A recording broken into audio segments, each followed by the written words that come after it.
sambil kita monitor dulu ya hingga nanti jelang 19.30 kurang 4 menit atau 5 menit kita nanti baru lihat ya stabilnya di mana.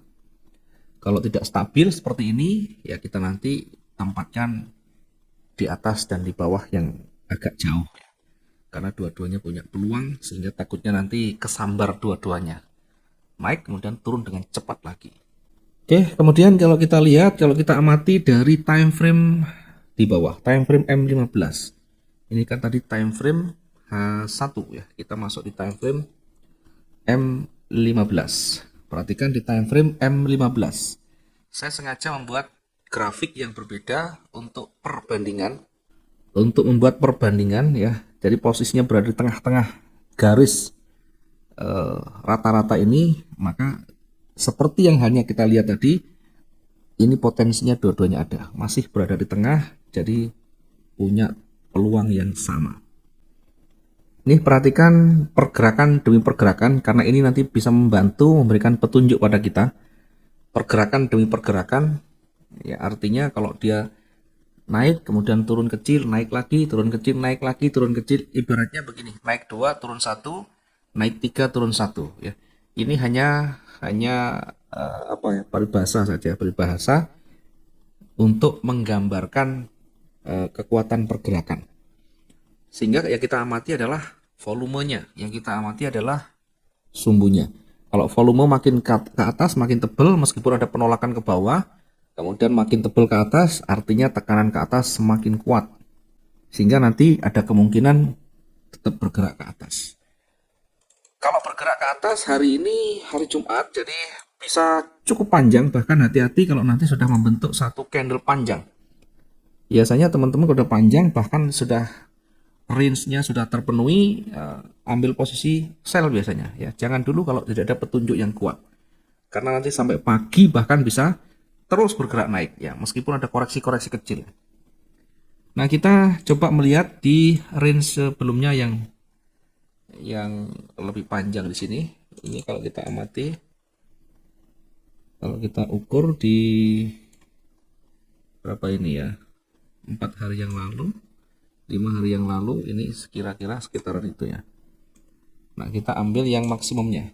Dari beberapa hari terakhir, kira-kira ini yang maksimum. Nanti kita akan coba ukur kalau nanti dia bergerak jauh lebih kuat ya, meskipun tidak selalu sepanjang ini ya. Kita gunakan yang lebih dekat dulu, mungkin kita bisa gunakan di hari yang terdekat yang lebih panjang, mungkin di sini dulu ya, sehingga kalau dia bergerak naik bisa sampai di 1749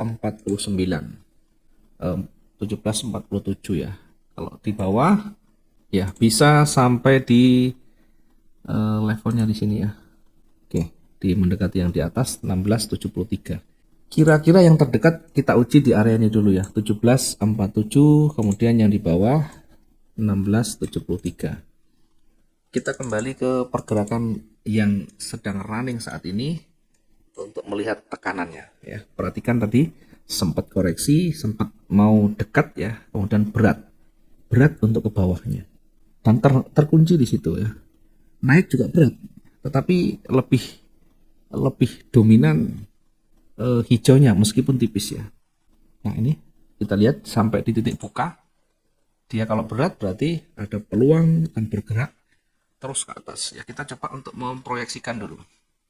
Kita kasih jarak 300-an ya, sama-sama 300.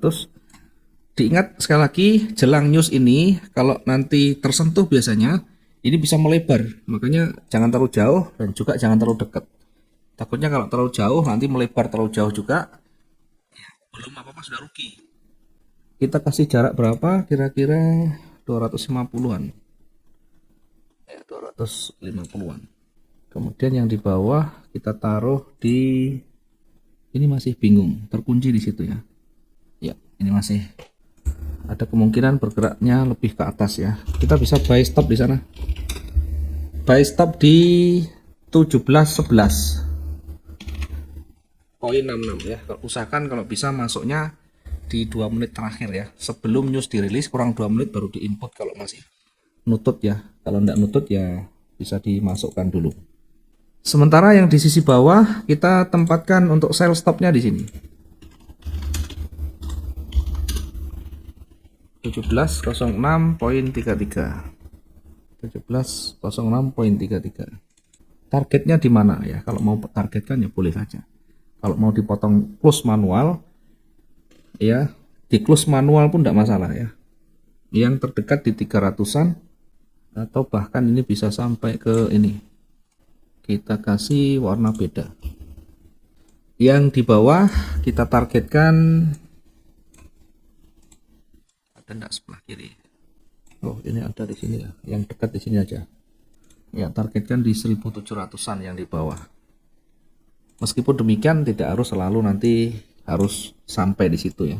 Kita bisa close lebih awal kalau memang betul-betul sudah profit lebih dari cukup ya.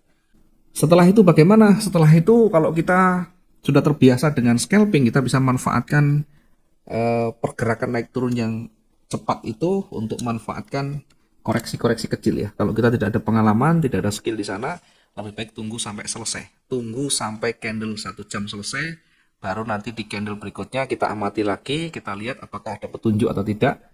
Baru setelah itu nanti kita lanjut kembali mengambil peluang atau mengambil posisi kalau sudah ada peluang lagi. Mungkin nanti mohon maaf ya teman-teman tidak bisa terlalu lama saya. Mungkin sampai selesai jam 8. Saya sementara turun dulu. Mungkin nanti yang belum sempat kita kasih materi teknikal kita bisa lanjut di lain waktu. Karena ini kepala agak pusing ya, mohon maaf. Sekali lagi tidak bisa menunggu sampai terlalu lama ya, kita akan kawal sampai jam 8 saja nanti.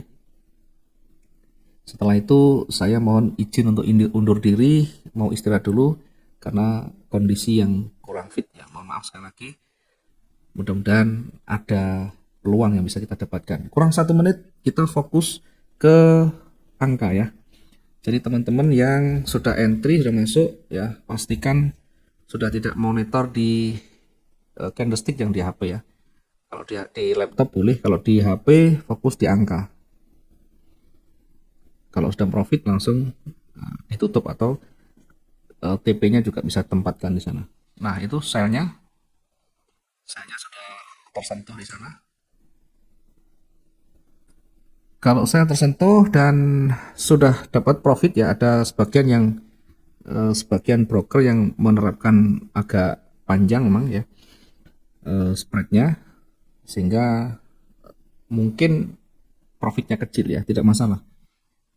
Kita bisa ambil dulu kalau memang sudah kita anggap cukup ya, meskipun belum tersentuh di targetnya, kurang sedikit ya di targetnya, tapi hampir bisa dipastikan ada kena, artinya sudah ada profit yang bisa kita dapatkan di sana meskipun kecil ya.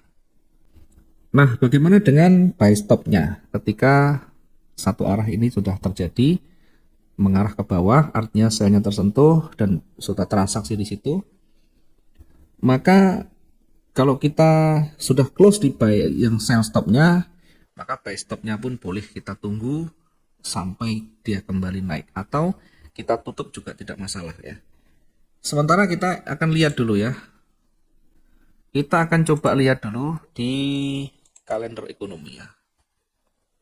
Kita kembali ke kalender ekonomi ya. Ini non farmnya aktualnya warna biru, ada warna merah sedikit kecil ya.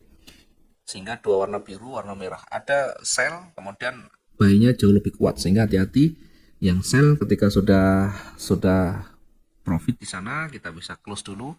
Kemudian buy stopnya sementara bisa kita tahan dulu hingga nanti tersentuh di sana dan bergerak naik. Atau kalau kita terbiasa dengan scalping ya bisa saja kita manfaatkan koreksi-koreksi kecilnya. Koreksi kecilnya seperti apa? Ya kita bisa masuk posisi seperti ini ya, karena tekanan ke bawahnya kuat, kita bisa masuk posisi sell, kemudian targetnya nanti di bawahnya lebih kecil ya. Kenapa harus sell? Katanya naik ya. Ini masih mengikuti irama, masih mengikuti yang sedang running.